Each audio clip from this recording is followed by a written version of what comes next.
5 gadi. 5 gadi stagnācijas Rīgā. 5 gadi tukša solījumu, politiskas tirgošanās un hausa. 5 gadi ar jauno vienotību, progresīviem un nacionālo apvienību pie varas. Un kur mēs esam šodien?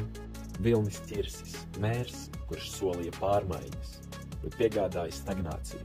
Nesakārtotas ielas, ne attīstība, ne investīcijas, tikai PRs, konferenču telpas un vēl vairāk tukšu frāžu. Progresīvie partija, kura interesējas vairāk par ideoloģiskām cīņām nekā par reāliem Rīgas iedzīvotāju problēmu risinājumiem.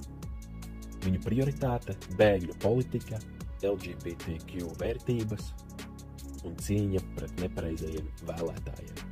Pēdējo dienu laikā progresīvie parakstījuši memorandu, lai bloķētu sadarbību ar Šlesaru, un viņi grib bloķēt teju pusi Rīgas vēlētāju.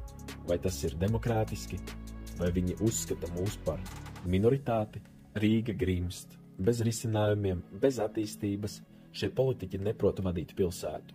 Viņiem nav plāna, viņiem nav drosmes, viņiem nav ideju. Tikai bailes no pārmaiņām. Šīs vēlēšanas nav par ideoloģijām. Tas ir par rezultātiem, par darbiem, par Rīgu. Ja vēlreiz uzticēsimies tiem pašiem, kas pat labam ir pie varas, mēs iegūsim tieši tādu pašu rezultātu, kāds ir šodien.